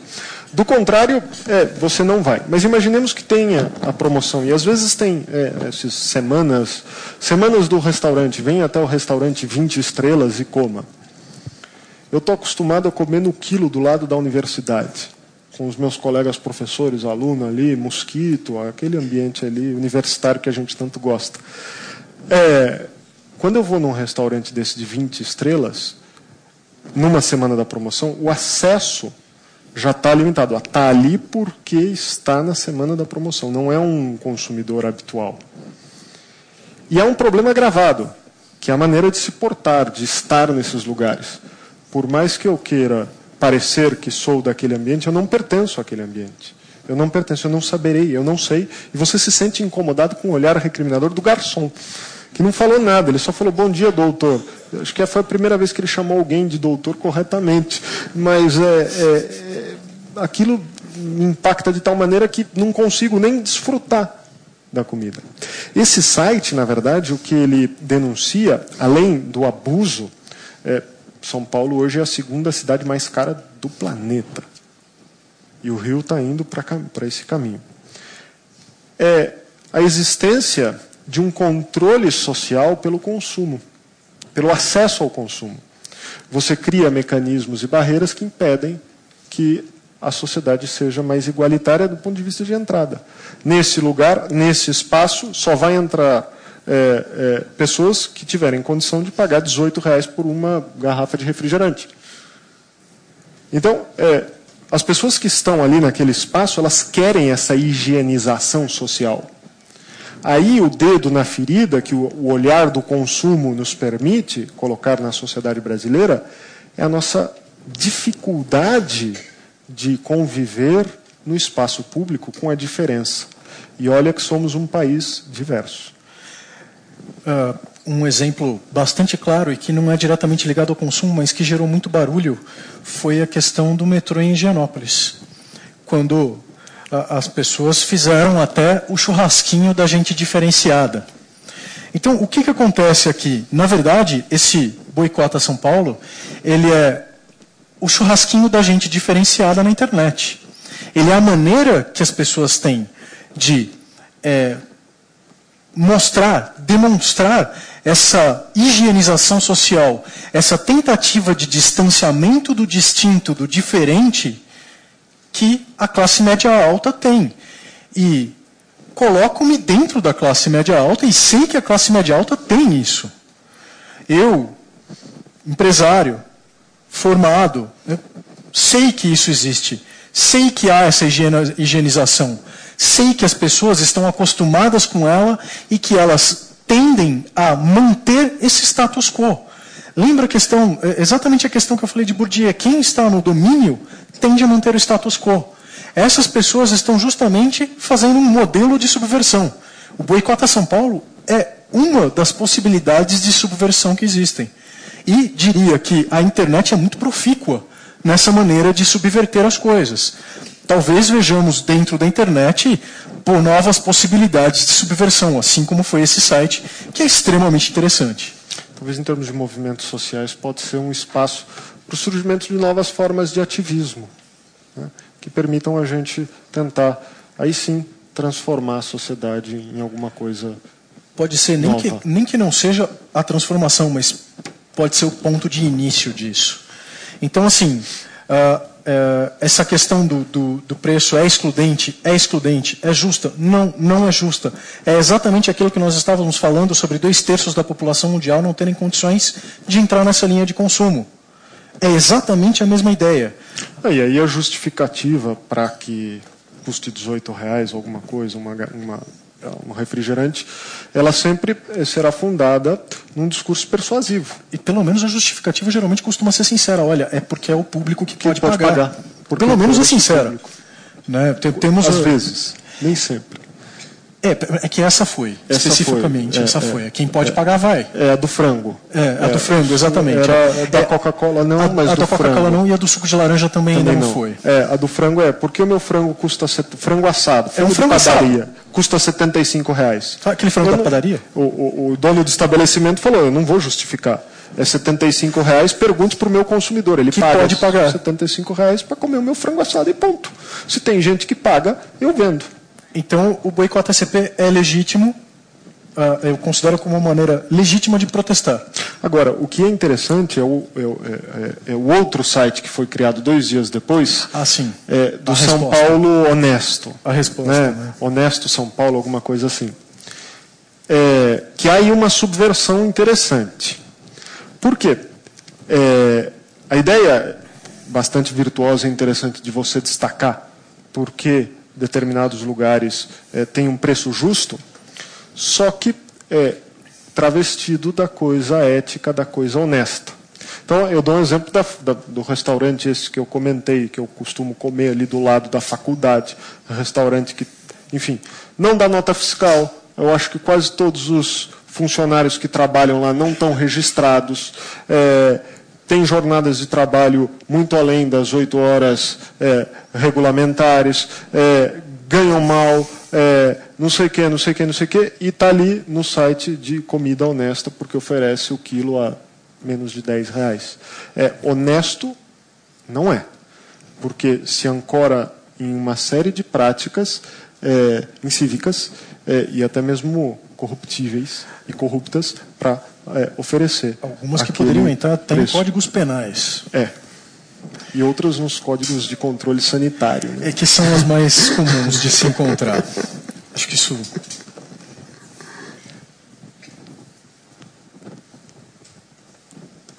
Recebemos também uma pergunta aqui da sala por escrito, que tem um pouco a ver até com essa sua resposta, mas a pessoa diz assim: quando ouvimos falar de consumo consciente, as questões de rever a lógica do consumir, o que realmente precisamos consumir, um olhar sobre todo o caminho da produção do produto, serviço e o pensar no todo e não somente em você estão implícitos. Vários estudiosos falam que se trata de uma evolução do capitalismo para o chamado capitalismo social. Qual a opinião de vocês sobre essa questão? Eu não vejo como uma evolução para outra forma de capitalismo.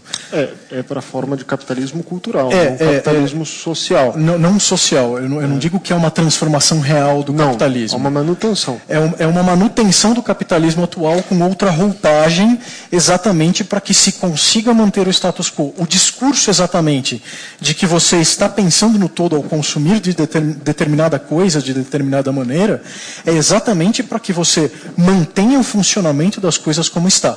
Então, aí também tem um exemplo que é interessante, porque, sim, existem colegas que teorizam e defendem, legitimamente, obviamente, a questão de que o consumo consciente é um consumo mais holístico, que pensa a cadeia de valor. Então, vamos consumir o ovo, o omelete, pensando na galinha que colocou o ovo não a 30 mil quilômetros de distância, e esse ovo teve que ter sido transportado por um caminhão que contaminou, etc., e chegou. Então, vamos pensar num consumo em que se reduz essa cadeia de valor, que todas as pessoas implicadas estão dentro de uma relação de trabalho formal, etc., etc. Só que isso não é transformação. Isso é manutenção. Não há aí nenhuma transformação das relações e das desigualdades. Na verdade, há uma manutenção, incluso, como o Bruno colocou, e eu acho que a gente pensa mais ou menos da mesma maneira, uma agudização, porque é mais caro. Você ainda vai pagar mais por aquilo. Mesmo o transporte tendo sido mais barato. Mesmo o transporte tendo sido... A margem de lucro é aumentada. Você tem aí, na verdade, eu diria que é um engodo do capital para que você tenha justamente aquilo que eu chamei na minha fala de autoindulgência. Redenção moral. Né? Você se dá a redenção moral. Você se sente menos culpado por aquele consumo e, na verdade, você mantém o status quo e paga mais caro por isso. E é difícil a gente aceitar isso, porque a ideia de culpa, como eu comentei anteriormente, está presente nas práticas de consumo. De tal maneira, houve uma construção social de um valor que nos enseja um olhar de culpa por consumir, de um valor moral negativo ao consumo. Então, é difícil, às vezes, a gente acreditar que esse modelo alternativo, que se diz alternativo, não, de alguma maneira, seja realmente alternativo e nos redima, ofereça essa possibilidade de redenção moral. Vou crer no modelo alternativo quando eu olhar alguma coisa que não seja tão socialmente excludente quanto o modelo atual. Bem, concluímos então o debate, né? Não temos mais perguntas. Pedimos desculpa se alguém não conseguiu formular a sua, mas chegamos praticamente à conclusão do tempo. Agradecemos especialmente Luiz e o Bruno por esse debate tão prazeroso, a palestra tão agradável e também muito reflexiva, muitas provocações. Muito obrigado, porque foram realmente muito prazerosas e reflexiva. Lembramos também que na quinta-feira que vem, continuando o módulo, teremos o curador e filósofo da USP, professor Clóvis de Barros Filho, discutindo sobre lucro, cooperativa e saúde. E também teremos aqui o doutor Paulo Chap, que é médico superintendente do Hospital Sírio-Libanês, com o tema A Ética de Cuidar de Pessoas. Então, estamos indo para a conclusão desse ciclo sobre ética, onde todos vocês são convidados, né, naturalmente. Quem não puder vir, se conecta na internet, pelo cpflcultura.com.br/ao vivo. E gostaríamos de concluir o dia com um aplauso de agradecimento aos nossos ilustres convidados. Obrigado. Obrigado.